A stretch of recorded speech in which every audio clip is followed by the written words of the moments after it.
Good morning, hope you're well. If you've not already done so and you're new to the channel, welcome. My name's David from Travel Friends.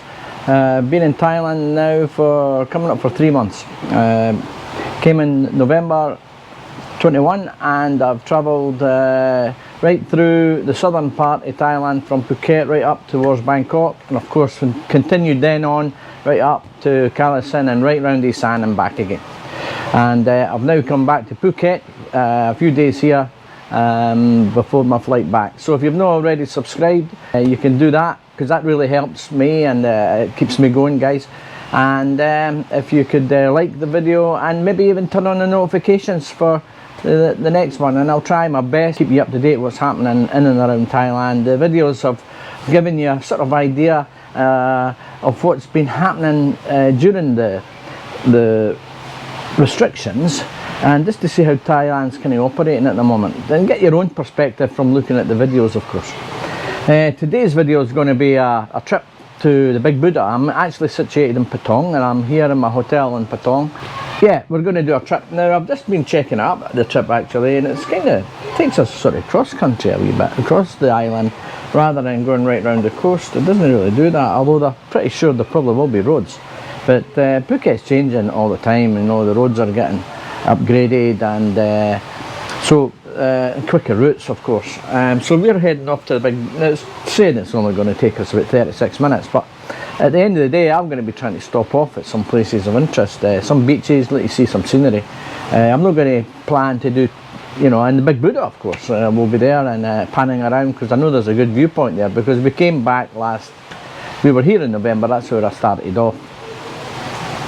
So we'll see how it goes today, guys. I'll keep you informed what's going to happen during the trip, and let's go. I've driven along about 6 kilometres. I've came to Patong Beach, so I've just stopped off at the car park here.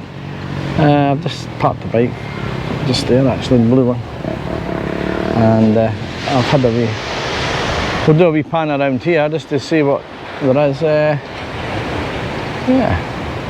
it's good, beautiful little place. 10:20 in the morning, guys, so they do get busier in the afternoons. Yeah, some people enjoying themselves there on the beach.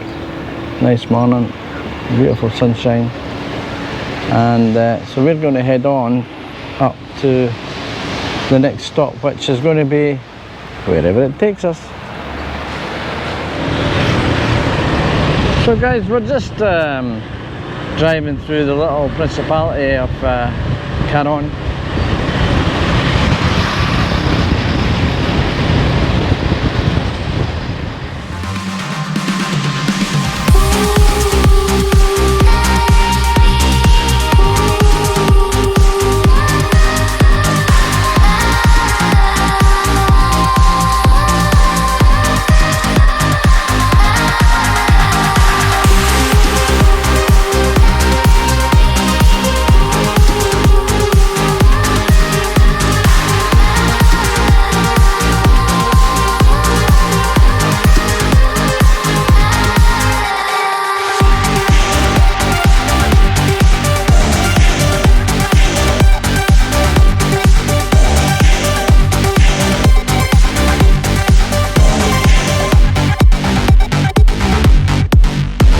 So that's where we're heading, guys, although I'm going to do some footage maybe on the way back. So anyway, let's get up the hill.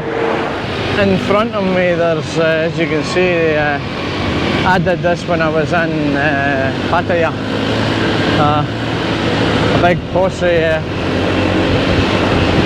buggies, and they're absolutely amazing.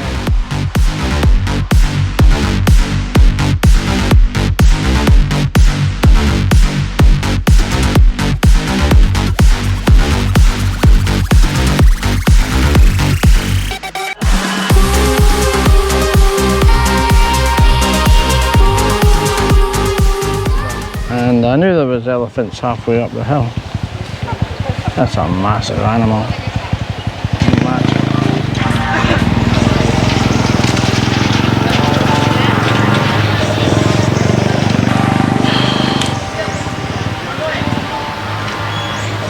What a size of an animal when you really get close up to it.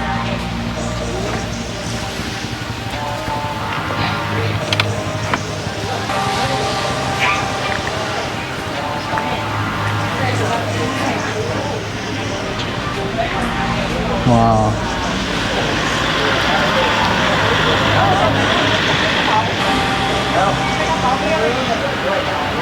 It's a smaller fella.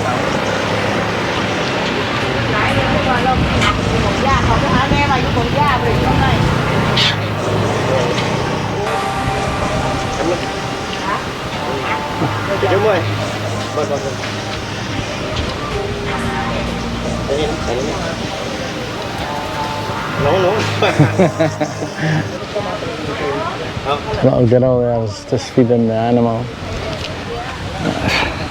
Still got my helmet on.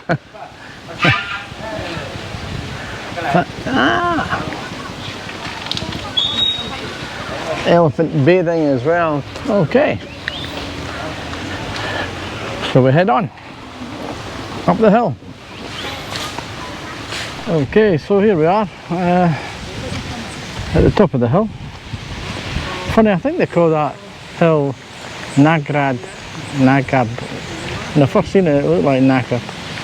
If you walked up it, you'd be knackered, that's for sure. Anyway, we've come into the actually Bhudda resort. It's the third biggest Bhudda in Thailand. It's about 45 metres in height and just over 25 metres wide. We'll go up the steps in a minute. They started work on this in 2002, so it's relatively new. It's concrete, but it's got a white jade marble around it, and it's absolutely lovely. I'll pan around because the scenery around here is stunning, breathtaking in fact. You can have a look. You can see some of the islands out there.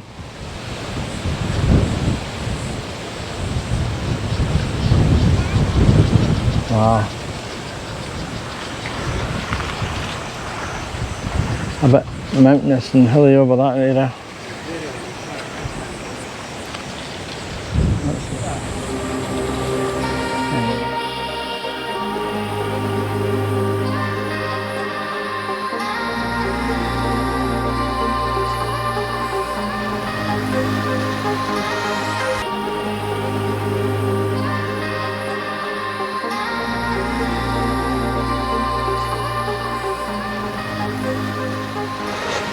This particular Buddha is a sitting Buddha. They call it the attitude of the Buddha, and it's the Amaravajaya. I think that's how it's pronounced, Amaravajaya.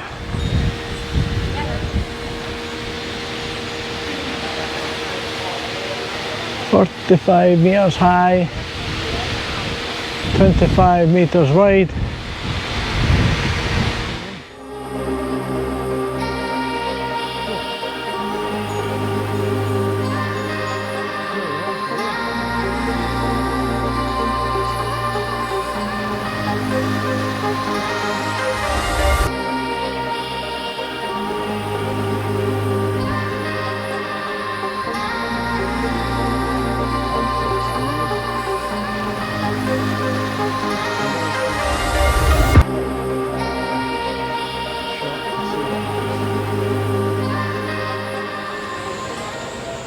So here we are on a cinematic 5K setting. I don't, if you notice anything, give me a shout.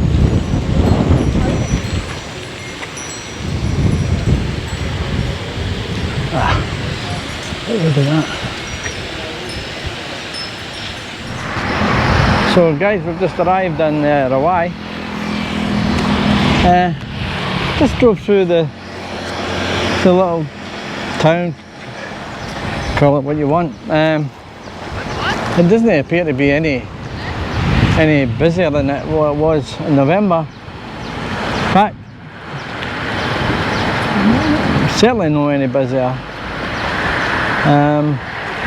Things are open right enough. The beach is beautiful. I did a video on Rawai, this area, and the islands across there. But it's a nice little spot.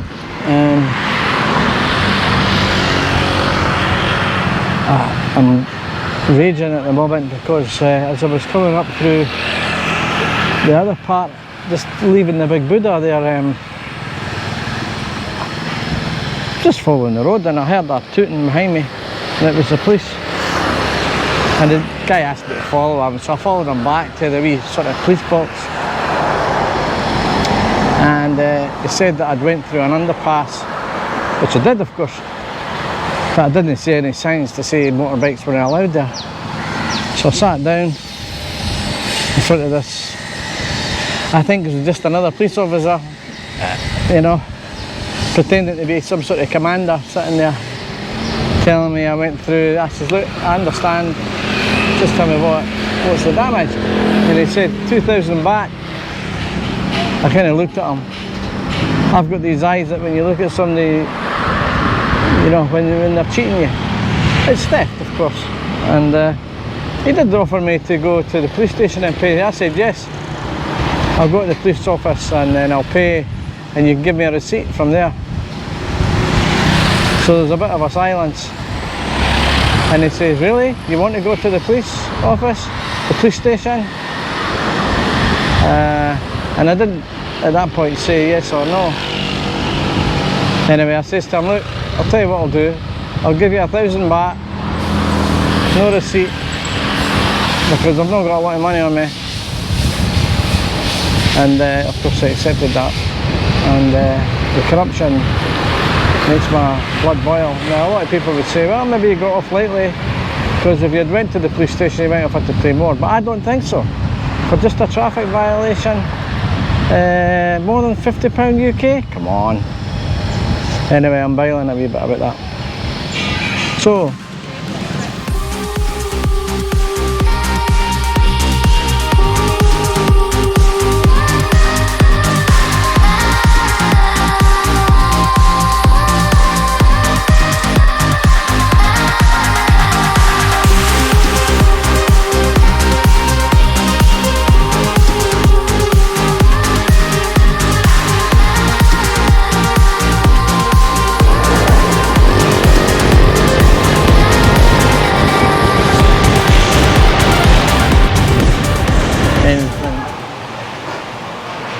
hi there guys, so that's me back at the hotel. I hope you enjoyed that wee trip. So if you've enjoyed, incidentally, can I just add that during the video I lost sound completely during the Rawai, and during the time I was actually speaking about that traffic violation situation. I wanted to add, actually, because I lost that footage sound wise, but I wanted to add when I got back that when I came out of the police office, it would be unusual for someone to do this, because it would be such a hassle, because you had to go up the motorway a bit, try and find a U and then go back again and avoid that underpass going back. People would think, and just carry on and let it sweep it under the carpet.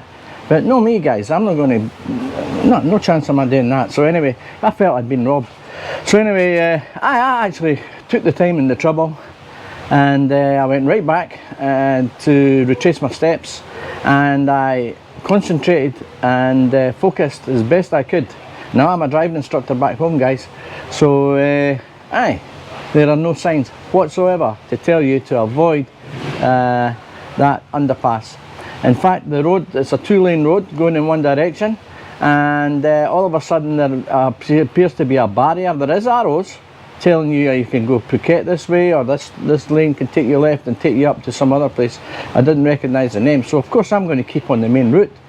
And then obviously a barrier in between, the separation barrier between my lane and the inside lane. By that time it was too late to change lanes. I couldn't change lanes, can't stop, can't turn back. It's just a bit like a slip road onto a motorway. Halfway down you can't retrace, you can't get back. It's unsafe, of course. So then there's a little sign, a circular sign saying motorbike with a wee red cross through it. So guys, as far as I'm concerned, that's a trap, and it just goes to show you the corruption in the police force. Unfortunately, there are some, let's just say it's some individuals, but that was a busy office, guys, and I have to say there was about 3 or 4 police officers there. There was a couple of bikes outside, so this was a little independent operation, and as far as I'm concerned, up to completely no good at all, and it certainly does nothing for the tourist industry. In fact, it would be very negative to the tourist industry, and I'll tell you what, they didn't do their country or even their own spirituality any good whatsoever. So guys, I'm sorry to go on about this one, but I don't like being cheated, I don't like being bullied, and I don't like anybody or seeing anybody getting that same treatment. I'll end it at that, guys. If you drop your comments, maybe your experiences, I would love to hear that. So anyway, I'm going to end the video here, guys, and thanks for watching, thanks for having a look at that brilliant scenery. You know, I don't want all the videos spoiled just because of a wee incident, forget that. And so I'm not going to keep rabbiting on like I normally do. I will see you in the next video. Have a good day, and remember to subscribe and click the thumbs up and notifications, remember. See you soon.